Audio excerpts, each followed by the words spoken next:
How's it going, everybody? Welcome back. And today I'm going to show you guys 3 of the best VPNs for gaming. So before we begin, if you guys are interested in any of these VPNs, you'll find links to special deals and discounts in the description down below, as well as full reviews if you'd like to learn more about these VPNs. Okay, so before I show you the results of my ping results here, I went ahead and tested all 3 VPNs.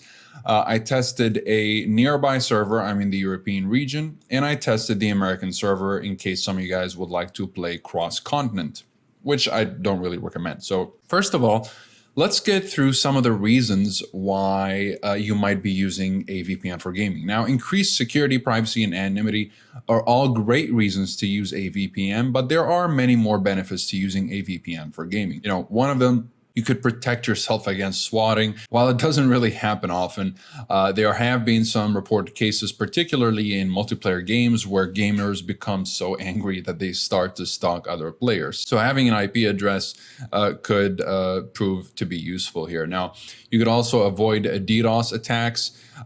You could stay safe on public Wi-Fi, which is always helpful. You never want to connect to public Wi-Fi without a VPN. Of course, you can forget about bandwidth throttling as well when you're using a VPN, since a lot of ISPs do throttle connections based on consumption, and it can be very annoying if you're gaming for a couple of hours before your connection starts getting throttled by your ISP. Another good reason is playing online from any region. Many online games have servers in multiple regions and often use geo-blocking technology to ensure you connect to the server in your region. This often happens if a game isn't yet released worldwide. When the games are grouped by language or when games are popular, they need servers in multiple regions to handle all the connections.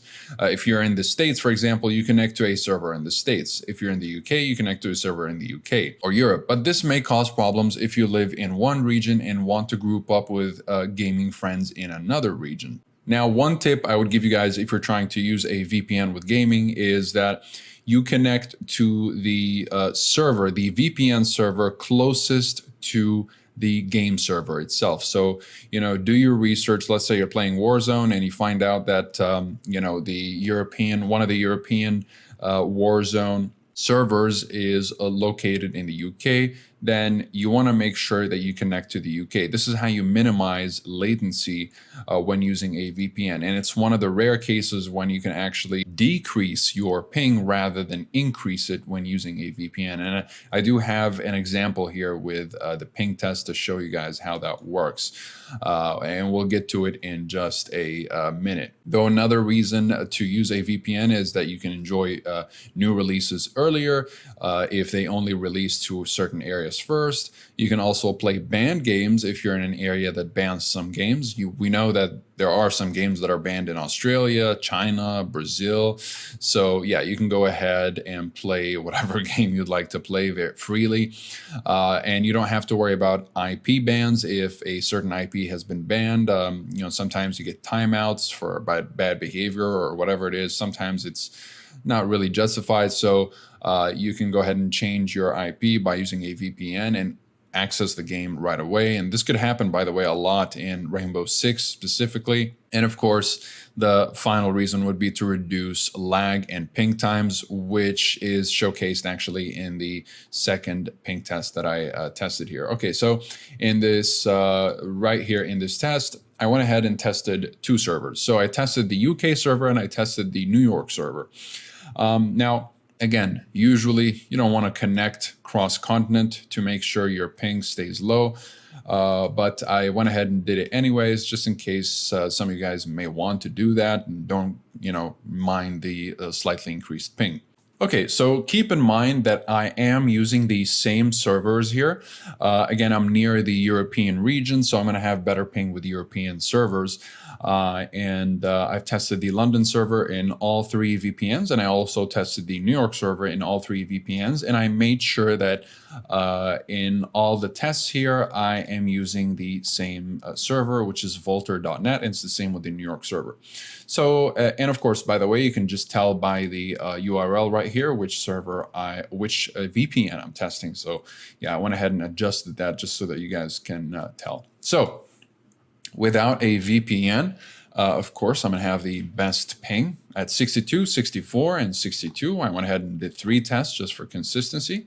And with ExpressVPN, you can tell here 65, 65, and 65, very consistent, barely an increase in ping, very low. So yeah, great stuff overall with ExpressVPN. Now with NordVPN, we got 64, 65, 65. So roughly the same here. I mean, you could say that NordVPN performed a little bit better, but I mean, I would say they're on the same level, really, ExpressVPN and NordVPN right here with this test. And if we go to Surfshark, we've got 67, 69, and 67. Again, very good results. I mean, even if Surfshark is a little bit behind here, it's not far behind. So yeah, great stuff overall. And now with the New York server without a VPN, again, this is one of the examples right here that you're going to see where connecting to a VPN server that's close to the server you're trying to connect to. So yeah, just make sure that the VPN server is close to whatever server, whatever game server you're connecting to. In this case, it seems like the ExpressVPN server is close to the server that I'm connecting to here with meter.net, Vultr.net, or whatever. So it ended up in giving me better ping. So 136, 138, 138 with ExpressVPN, whereas I got 140, 139, 139 without a VPN. So again, you are able to decrease your ping using a VPN if you connect to a VPN server that is as close as possible to your game server. So yeah, now with ExpressVPN, we got 136, 138, 138. With NordVPN, 149, 141, and 141. So it seems like the NordVPN server is not very close. The New York NordVPN server is not very close to the ping test server here.